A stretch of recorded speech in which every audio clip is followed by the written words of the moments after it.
Hi, I'm Radford and this is the review of the Nokia Lumia 925. The 925 is basically a cousin of the 920 series, which it shares space with the 928 and the 920 itself. Then 925 comes in with T-Mobile being the exclusive carrier of this, but soon it'll be on AT&T. But for the most part, it's another Windows Phone 8 device, and I'd like to let you check it out. So the Nokia Lumia 925 actually weighs about 4.9 ounces. It has a pretty thin design, probably the thinnest of the Lumia lineup as we see it right now. It runs Windows Phone 8, as you can see, and its battery life is expected to have about 9 hours talk time, 18 days standby, and it has a Carl Zeiss camera at 8.7. The memory is about 1 gigabyte of RAM with 16 gigabytes of space, and you could do things like sync over Wi-Fi, USB, SkyDrive, 4G, it's capable, and of course you could do Wi-Fi calling. It's T-Mobile. So as you can see, a display, unlike the Lumia's 920 IPS LCD display, Nokia has kind of went for the AMOLED line, and the switches, really helped them, since basically at a 4.5-inch screen, it's using PureMotion HD, which is a fancy way of saying that it reduces latency on animation. So you can see that it's pretty smooth. And like the 920 before it, swiping around with the Windows Phone UI is fast and responsive, but that's part of why Windows Phone is Windows Phone. The interface really pops. Basically, what's best for your own preference really hasn't really changed that much, because Windows Phone hasn't really had this level of customization. But the big cool thing is that you can do color replication on this, and basically when you go into the settings mode and go into the brightness, you can adjust it, you can even change levels, all that good stuff. Stuff you would expect to see on Windows Phone. What I found with it is that the readability in sunlight was very good, and Nokia has included its usual high sensitivity options to enable glove use for less sunny days, and a glance option, which is enabled the first time with 925. And basically it has this night mode where you can set a trigger at a certain time to turn the text red so it doesn't light up your bedroom. So that's kind of cool. Launching the camera is the same way as you expect all Windows phones. You just tap the camera button and it goes right into camera mode. You can see your previous pictures by just swapping back and forth. These are actual pictures that I took. Some of this is in low light. So if you notice this, this is basically a shot of Leo's hats in his office with the lights off.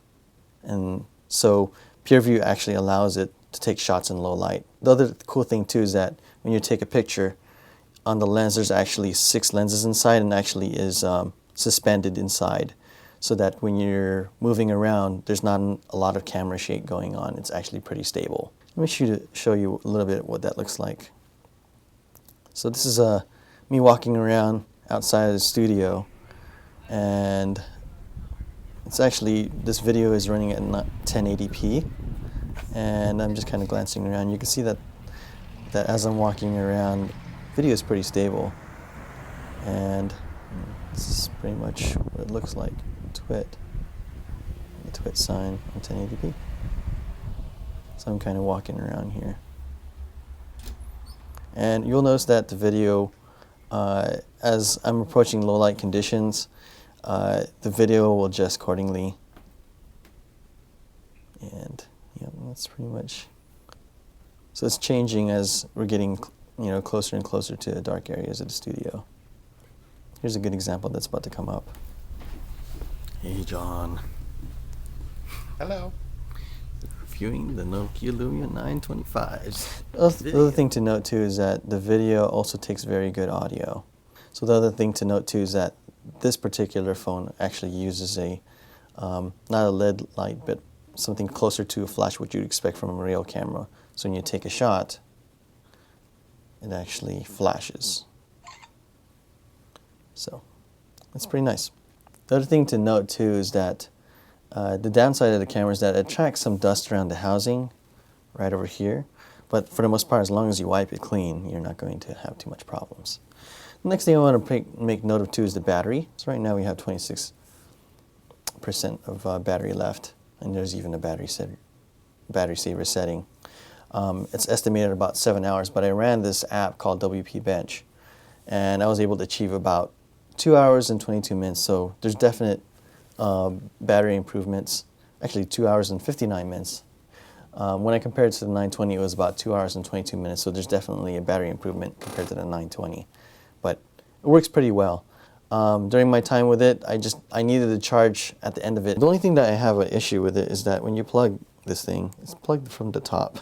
It doesn't plug from the bottom like most phones or on this side. It's plugged from the top, which is right next to your SIM card and next to your headphones. So if you're playing it in your car, might be kind of weird. Call quality is actually really nice, but it's expected for this type of phone. You don't hear a lot of the ambient noise, and of course the neighbor, or when I'm ever talking to my wife or a friend of mine, they don't hear the ambient noise coming from my end, especially if there are people in the background if I'm talking out of bar. So that's that. Before we get into the verdict, let's get into my pros and cons. The pro is that probably the most beautiful of all the Lumia lines in terms of, thinness and polycarbonate design. It's a very cohesive look in terms of what Nokia is doing, and the cool thing about it is that this is the first time we've seen metal used this way. It's a very clean look. The also nice thing too, of course, it's a very good camera and it shoots. It's nothing close to, of course, the 41 megapixel that we're seeing from the 1020, but it's pretty darn respectable in terms of shooting things in low light. The other cool thing is that it's running Windows Phone 8, so you don't really need to have the highest specs to do the greatest things you want to do on your phone. And the cool thing too is that it has very good battery life. So that's cool. The cons is that you have a weird place where you plug it. You plug it from the top over here. And the batteries are not swappable, so you're kind of stuck with this battery. The third thing is that it doesn't have a micro SD card slot, so that's kind of a negative if you're planning on expanding the memory of your smartphone. And the con also is it's Windows Phone 8, so you're going to be a little bit behind in those apps. So if you're ingrained into Android and iOS, there's going to be some apps there that you might look forward to, but may not be there. So it depends on what you're using and how you're using it. But my verdict on this, it's a buy.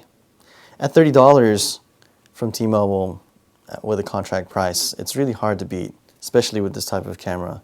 And Windows Phone 8 starting to catch it more with the apps. We're starting to see more third-party developers step up to cover the gaps like Instagram and stuff like that. But that's pretty much it. And this is the review of the Nokia Lumia 925. And Radford Castro, thanks for joining me.